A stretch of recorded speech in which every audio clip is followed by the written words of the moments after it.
नमस्कार मंडळी, मी डॉक्टर अंजुश्री मेटकर आज एका नवीन विषयासह आपल्यासमोर आले आहे. विषयाचं नाव आहे मदर्स डे पार्ट 2. मंडळी हो, नुकताच तुम्ही मदर्स डे साजरा केला त्याबद्दल मी एक ब्लॉग मागच्याच आठवड्यात टाकला होता. पण आज सगळ्यांच्या डोळ्यात अंजन घालणारा एक झणझणीत असा एक विनीत मोहोळ यांचा आर्टिकल माझ्या नजरेत भरला आणि नकळत माझे डोळे पाणावले, की खरंच आजकालच्या जमान्यात जे काही चाललं आहे गोष्टी त्यावर एक असा तिखट प्रहार या आर्टिकलमधून झाला आहे. आणि मला वाटतं जे कोणी हे ब्लॉग बघत असेल त्यांनासुद्धा ह्याच्यातून ह्याची दाहकता जाणवेल. आणि आईवडिलांच्या आपल्या प्रतीच्या भावना आणि आपण आईवडिलांच्या प्रती आपली जी कर्तव्य आहे ह्याच्यामध्ये आपण जी काही तफावत आजकाल जाणवायला लागली आहे त्या संदर्भात मी आज बोलणार आहे. मातृदिनाच्या निमित्ताने प्रत्येकाने सोशल मीडियावर आपल्या आईचा फोटो, आपल्या स्वतःचा फोटो आणि असं अपलोड केलं असेल, स्टेटस म्हणून ठेवलं असेल किंवा आई तूच माझी देवता, आई तुझं ऋण फेडता येणार नाही, असे गोड गोड गोड गोड गोष्टी. कोणी कविता केल्या असतील, कोणी 4 शब्द आईबद्दल लिहिले असतील, कोणी अजून काहीतरी केलं असेल. पण हे सगळं दाखवण्यापुरतंच आहे का हो? सेल्फी, गिफ्ट, हॅशटॅग आणि प्रेम स्टेटस एवढीच ह्या मदर्स डेची व्यापकता आहे का? आणि तेवढंच ते परिपूर्ण चित्र आहे का? हा एक प्रश्न पडावा अशी आजची ह्या ब्लॉग मागचे माझा प्रश्न आहे तुम्हाला सगळ्यांना. कारण सत्य हे आहे की होय, आम्हाला आईबाबा जड होतात. हे वाचून कोणालाही राग येईल, कोणाला अतिशय तिरस्कार वाटेल. आणि पण तुम्ही स्वतःशीच प्रामाणिक राहून हा विचार करा ना, आणि मग तुमच्या लक्षात येईल की आई-बाबा आयुष्यभर आपल्यासाठी काय काय करत नाहीत. आईच्या गर्भात वाढताना तिने ज्या काही आपल्यासाठी वेदना सोसल्या असतील, तिने अनेक काळानंतर सोसल्या असतील. जन्म देताना बाबांच्या पायात चप्पल नसताना आपल्या शिक्षणासाठी त्यांनी पैपे जोडले असेल. आमचं पोट भरायचं म्हणून स्वतःच्या हौशी मौजींना मुरड घातली असेल. आमच्या आवडीचा पदार्थ आहे, तो कमी आहे जर का घरात, तर तो हो मी खाल्ला असं म्हणून आपल्याला प्रेमाने भरवणारी आई. हे सगळं जर का तुम्ही आठवलं ना, तर मग तुम्हाला कळायला लक्षात येईल की ज्यांनी आपल्या हौशी मौजींना मुरड घातली, ज्यांनी आपल्या हौशी मौजींना बाजूला ठेवलं आणि तुमच्याच केवळ तुम्हालाच केंद्रित धरून नेहमी विचार केले, त्या आईबाबांसाठी तुम्ही स्वतः काय करतात? मोठं झाल्यावर तुम्ही त्यांना काय देतात? त्यांना तुम्ही प्रेम देतात, त्यांना तुमचा वेळ देता की आधार देतात? यापैकी काय देतात ना?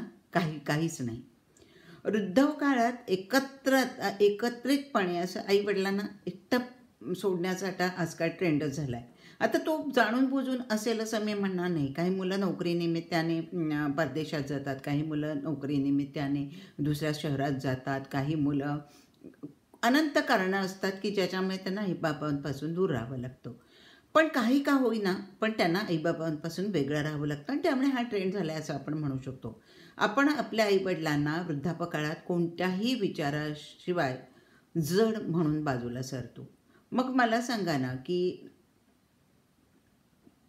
त्याच्या मागची आमची स्पष्टीकरण अशी असतात की नाही ते गावाकडेच त्यांचे मित्रमैत्रिणी आहेत, त्यांना तिथेच बरं वाटतं, त्यांचं आयुष्य पूर्ण तिथे गेल्यामुळे त्यांना तिथेच करमतं. किंवा घर लहान आहे आणि माझा पसारा मोठा आहे त्यामुळे मी त्यांना आणू शकत नाही, त्यांची काळजी घेणं अवघड आहे, मुलं लहान आहेत, सासर माहेर दोन्ही कसरती सांभाळणं बायकोला शक्य नाही, असं म्हणून आपण त्यांना दूर ठेवतो, वृद्धाश्रमात ठेवतो किंवा केवळ फोन कॉलवरच आपण त्यांचं सगळं आयुष्य उरकूनच घेतो असंच म्हणावं लागेल. पण जेव्हा आम्हाला त्रास झाला होता किंवा आम्हाला त्रास होतो तर त्याच आईवडील ना वाट बघतात की आपल्या मुलाला बरं असेल ना, त्याने जेवला असेल ना, त्याने व्यवस्थित त्याची तब्येत सांभाळली असेल ना, तो आपल्याला कधी फोन तरी करेल का, आपल्याला भेटायला तरी येईल का, माझ्याशिवाय त्याचं कसं काय चाललं असेल. आईला नेहमी प्रश्न असतात आणि आम्ही मात्र बिनधास्त जगत असतो इथे त्या आईशिवाय. खूप मुलांची, अगदी शाळा कॉलेजच्या आजच्या मुलांची तक्रार असते की आई फार बोर करते ना, तेच प्रश्न विचारते, खूपच बोलत असते ती, मला लाज वाटते. किंवा विवाहित मुलं म्हणतात आई नको घरात, मुलगी त्रासते. आई विवाहित मुली आणि विवाहित मुली काय म्हणतात, सासू म्हणजे नुसता ताप. सगळ्यांच्या बाबतीत ही आईबापांची उपयुक्तता संपली आहे आणि ते आता बोजा बनत चालले आहेत असं मला वाटतं. आणि आजकालच्या मुली तर लग्न करण्यापूर्वीच प्रश्न विचारतात की मुलांना की घरात डस्टबिन किती आहेत. याच्यावरूनच लक्षात येतं की त्या आईवडिलांची त्यांच्या मनात मानसिकता, त्या आपल्या नवऱ्याच्या आईवडिलांची त्यांच्याबद्दल त्यांच्या मनात काय धारणा चालू आहे हे लगेच लक्षात येतं. जन्मभर ज्यांनी आपल्याला लहानाचं मोठं करणाऱ्यांना खूप खस्ता खाल्ल्या आणि आपलं संपूर्ण आयुष्य वेचलो, आपलं आयुष्य पूर्ण घालवलं, आता ते आपल्या आयुष्यात फिट होत नाही आहेत. परफेक्ट फॅमिलीच्या चौकटीत ते बसत नाहीत. आता आपल्या आईचा फोन आला की लगेच त्रास होतो. का? नाही, आता मला वेळ नाही, मी जरा वेळाने फोन करतो. किंवा वैतागून आपण म्हणतो की मी फार बिझी आहे, मला बोलायला आता वेळ नाही, मी नंतर करीन फोन, ठेव खाली फोन. तेच प्रश्न कितीदा विचारतेस ग तू. पण हाच फोन अचानक बंद झाला, अचानक आई गेली, तर आईचं बोलणं थांबलं, तेव्हा मात्र आपल्याला मग काळ कळेनासा होतो. म्हणजे आई होती तोपर्यंत आम्ही तिचं महत्त्व कधीच ओळखत नाही. पण आईबाबा कधीच काही मागत नाहीत ना तुमच्याकडून. आईबाबांना काय हवं असतं? 4 प्रेमाचे शब्द त्यांच्यासाठी. कधीतरी औषध पाण्याची विचार की बाबा तब्येत कशी आहे, तुम्ही कसे आहात, किंवा आणि एखादी मायाभरी भेट. काय तुम्हाला वाटलं त्याच्याकडून, त्या तुमच्या भेटीच्या, तुमच्या हारतुऱ्यांच्या, तुमच्या कसल्याच अपेक्षा नसतात खाण्यापिण्याच्या, कारण ते सगळं खाऊन पिऊन समृद्ध झालेले असतात, सुखी, ते स्वतः संतुष्ट झालेले असतात. त्यांना काही नको असतं, त्यांना असतात प्रेमाचे 4 शब्द हवे. त्यांना काही फेसबुकवरचे ॲप्रिसिएशन पोस्ट नको असते, महागडे गिफ्ट्स नको असतात. हवं असतं की माझं पोरगं माझ्या शेजारी बसलंय, तो माझ्याशी 4 शब्द बोलतोय. पण आजकालच्या मुलांना वेळच नाही. ती शाळा कॉलेजमधली असू द्या, नोकरीवाली असू द्या, नाही तर 2-4 मुलांचे आईबाप झालेली मुलं असू द्या, त्यांना नाही वेळ आईवडिलांसाठी. आपल्या वृद्धाश्रमात त्यांना ठेवायचं, त्यांचे पैसे भरायचे आणि आपली इथे कर्तव्यता आयुष्याची झाली असं समजायचं, अशी पण बरीच मुलं आहेत. विनीत मोरे यांनी लिहिलं आहे की त्यांनी गेल्या वर्षात एका वृद्धाश्रमाला भेट दिली होती. तेव्हा तिथल्या एक आजींचं जे बोलणं होतं ते त्यांनी त्याच्यात सांगितलं आहे की त्यांचा मुलगा अमेरिकेत होता आणि आठवड्यातून एकदा व्हिडिओ कॉल करतो. पण त्या आजीचं असं म्हणणं होतं की स्क्रीनवर त्याला बघून काय उपयोग आहे, त्याला बघून अजून जास्ती रडायला येतो. मला त्याचा स्पर्श हवा आहे, मला त्याच्या डोक्यावर हात फिरवायचा आहे, त्याच्या अंगावरून हात फिरवायचा आहे, त्याच्या पाठीवरून हात फिरवायचा, त्याला आशीर्वाद द्यायचा आहे. माणूस जवळ हवा असतो माणसाला वृद्धापकाळात, आणि हीच मुलं जेव्हा त्यांच्यापासून दूर जातात त्यावेळेला त्यांना फार दुःख होतं. आपल्याला वाटतं त्यांना सर्व सुविधा दिल्या, त्यांचं सगळं पैसे अडके भरपूर आहेत त्यांच्याकडे, त्यांचं सगळं व्यवस्थित चाललं आहे, मग आपलं कर्तव्य पूर्ण झालं. पण नेहमी माणसाने एक लक्षात ठेवायचं की माणूस हा प्रेमामुळे, तुमच्या 2 प्रेमाच्या गोष्टींमुळे जगतो. तो तुमच्या ऐहिक सुखात रमणारे आईबापा नसतात. त्यांना AC नको असतो, त्यांना कार नको असते, त्यांना बंगले नको असतात तुमचे, त्यांना फक्त हवे असतात तुमचे प्रेमाचे 2 क्षण आणि प्रेमाचे 2 शब्द. आईबाबा जवळ होतात कारण आपण बदलला आहोत. हो, आमच्या जीवनशैलीत आईबाबा आजकाल फिट बसत नाहीत, ते आधुनिक नाहीत, त्यांची मतं जुनाट आहेत, बुरसटलेली आहेत, त्यांना काही समजत नाही. ते आपल्याला नेहमी एकच प्रश्न विचारतात, कधी येशील, जेवलास का रे बाबा, काय करतोस, झोपलास का, गाडी सावकाश चालू, हेच तर त्यांचं दरवेळा सांगणं असतं. तेच सारखं का बोलत असतील आईबाबा? म्हणजे त्यांची काळजी तुम्हाला आजकाल डिस्टर्ब करते. तुमचं लाईफ मध्ये त्या काळजीमुळे तुम्हाला आनंद नाही होत. तुम्हाला वाटतं काही फुकटची कटकट लावली आहे माझ्या मागे. आपण आईवडिलांसाठी आजकाल आईवडिलांचे आपल्या समवेत वेगळे फोटो टाकतो, गोष्टी बऱ्याच बोलतो, त्यांच्यावर कथा करतो, कविता करतो, पण त्यांच्यासाठी वेळ मात्र आपण काढत नाही. आईचं वय वाढतं, ती कणते, पण आपल्याला तिच्या त्या आवाजाचाही त्रास होतो.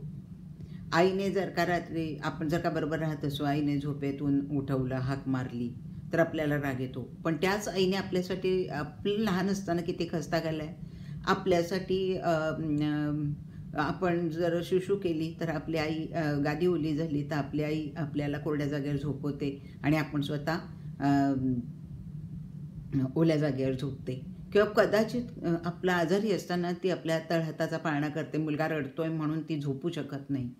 त्याच आईच्या प्रत्येक छोट्या मोठ्या गोष्टींचा मग मोठेपणी त्रास व्हायला लागतो आपल्याला. आज आई त्रासदायक वाटते, उद्या तिचं अस्तित्वच नसेल तर मग काय वाटेल बरं तुम्हाला? मातृदिन साजरा करताना प्रत्येकाने ही गोष्ट लक्षात ठेवली पाहिजे की नुसताच फोटो पुरता, नुसताच कवितेपुरता, नुसताच याच्यासाठी तुम्ही मातृदिन साजरं करू नका. तर त्याच्या मनात त्या खरंच तशा भावना असू द्यात आईवडिलांप्रती. त्यांना आपण किती सुख देतो, आनंद देतो, त्याच्याच प्रती काळजी वाटू द्या. आणि मग त्याच्यासाठी काय करा, आईवडिलांना भरपूर वेळ द्या, त्यांना आपल्या आयुष्यात त्यांना महत्त्वाचं स्थान द्या आणि त्यांच्याबरोबर बसून थोडा वेळ बसून हसून तरी बोला. ऑफिसमध्ये आल्या 10-15 मिनिटाचा वेळ त्यांच्याबरोबर द्या, त्यांच्यावर बोला, त्यांना ऑफिसच्या गोष्टी सांगा. त्याला कळेल न कळेल पण आपला मुलगा आपल्याशी काहीतरी संवाद साधतोय, आपल्याशी बोलतोय, ह्याचा सुद्धा त्यांना खूप आनंद होतो. तुमच्या यशात तिचं अश्रूंनी भिजलेले बिछाने असतात, तुमच्या आनंदात तिच्या कष्टांचा इतिहास असतो. शेवटी एवढंच आहे, आई बाबा जड नाहीत, आपणच हलके होत चाललो आहेत असं जीवाला वाटायला लागतं. कारण आता त्यांचं वजन उचलणे इतके भावनिक ताकदवान आपण नाही आहोत. त्यांची सेवा करणं आता प्रतिष्ठेचं नाही तर आता अडचणीचं वाटतंय. पण लक्षात ठेवा, आईबाबा ही देवाने दिलेली खूप मोठी एक देणगी आहे. त्या आयुष्यात एकदाच भेटतात आणि मात्र हजारो जन्म त्यांचं जे आपल्या पतीचं प्रेम आहे ना ते कमी होत नसतं. आणि त्यामुळेच त्यांच्या जवळ बसा, त्यांच्या मिठीत हरवून जा, त्यांना सावलीसारखी माया द्या. कारण तीच सावली उद्या कायमची हरवली तर तुम्ही हरवाल.